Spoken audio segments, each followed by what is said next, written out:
Alright, so drag force is a resistive force that acts in the direction object opposite of an object's motion relative to the medium.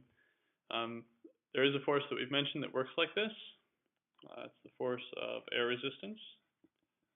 Air resistance isn't the only possible drag force, but it's the main one that we've talked about.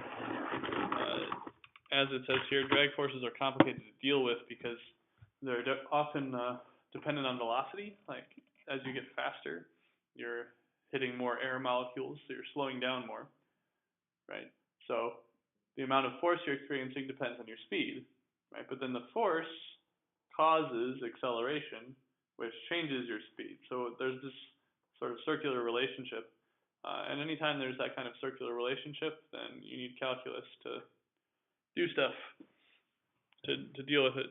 So we will need calculus to deal with drag forces. We'll look at the case where drag force is proportional to velocity and drag force is proportional to velocity squared. Now on the AP exam, there's often at least one question involving a drag force, and they'll give you an equation for the drag force, and then you need to do calculus things with it. So in order to deal with a drag force, or any force that is a function of velocity, we rewrite Newton's second law. So we know net force equals ma, right? But acceleration, we know, is the time derivative of velocity. Okay, so if we have force as a function of velocity, then this is the way we want to write Newton's second law to deal with that. So for R being proportional to velocity, resistive force being proportional to velocity,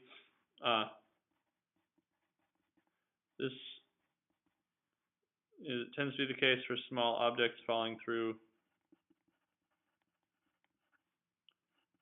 a fluid. And in science, a fluid doesn't only refer to liquids. Air is a fluid, and water is a fluid, and so forth. So if our object is very small, this is often the model. Yeah. So let's say we've got a metal sphere falling through water, and it experiences drag force, and we'll just say this is minus b. All right, and this v is a vector. So this is just saying we've got some force, and it's proportional to velocity. Resistive force is proportional to velocity. Now, we go ahead and write Newton's second law. So net force equals m times dv by dt. And this object is falling through water. And unless otherwise stated, we always assume things are happening on Earth. So our forces are gravitational force downward and drag force upward. So this is the differential form of Newton's second law. dv dt is called a differential, just so you know. Right? Now, you may notice that I called down positive and up negative. The gravitational force is downward, the resistive force is upward. And the reason for that is because generally objects are going to be accelerating downward. So we assume the object is accelerating downward, so if this is a positive, then gravity is a positive. Otherwise, you'd have to put a minus over here. So it's better, when you're doing drag force, just make down positive. It screws up the math otherwise.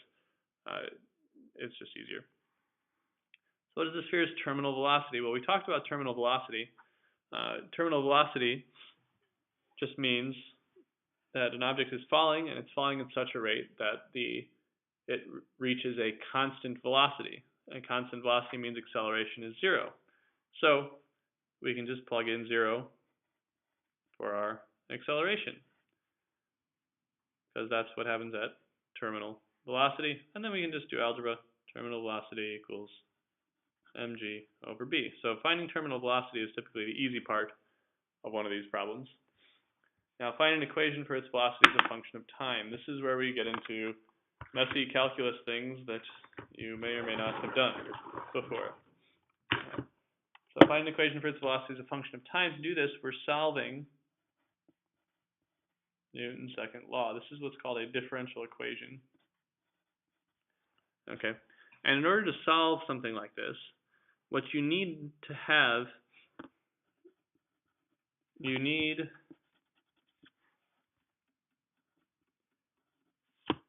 your differentials attached to the variables they go with. So you need dv multiplying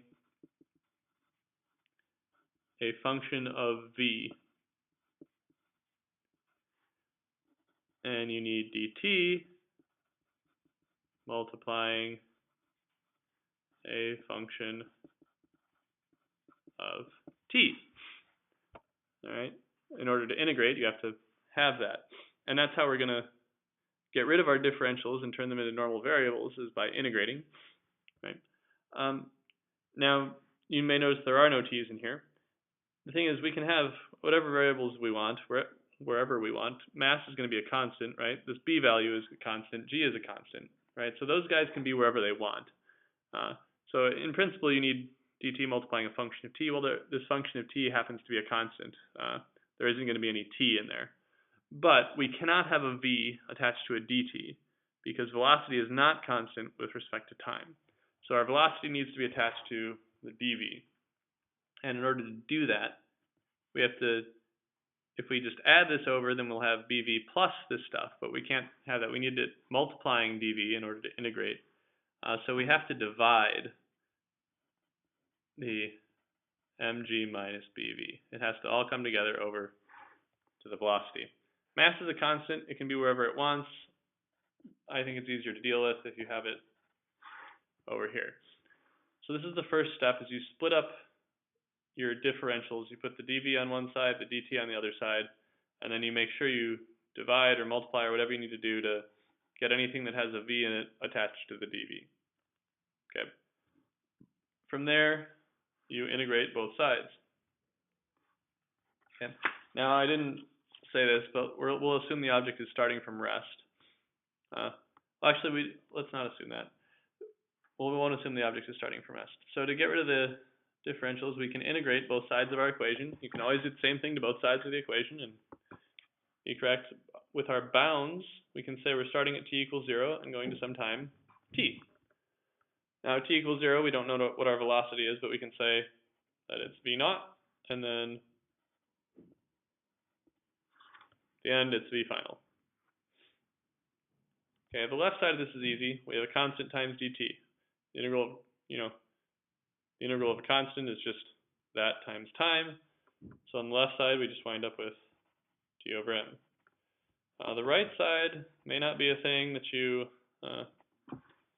have encountered before, but to get a 1 over something as your integral, it's actually on your formula sheet, but if you integrate, just so you know, integral of 1 over x is the natural log of x plus c. All right. Now we have the integral of not quite 1 over x. This is still going to be a natural log of all that stuff, mg minus bv. But when you take a derivative of this, the chain rule would multiply a negative b, right? And there is no negative b out front, so we need a minus 1 over b to cancel that out. And then we're integrating, we're evaluating from v naught to v final.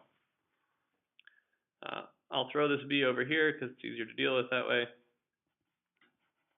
So we have natural log of mg minus bv final minus natural log of mg minus b v naught.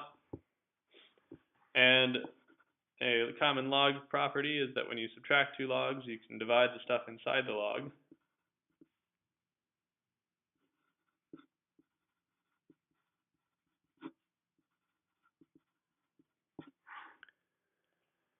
And then we're finding velocity as a function of time, so we want to solve for velocity.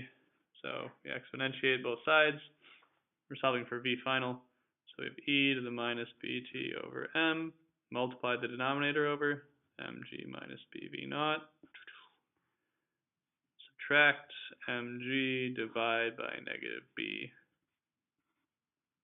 And we've got our final velocity as a function of time.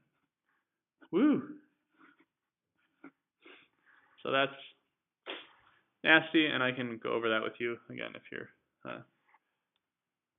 confused about that. That's probably the most difficult calculus we'll do for a while. Yeah.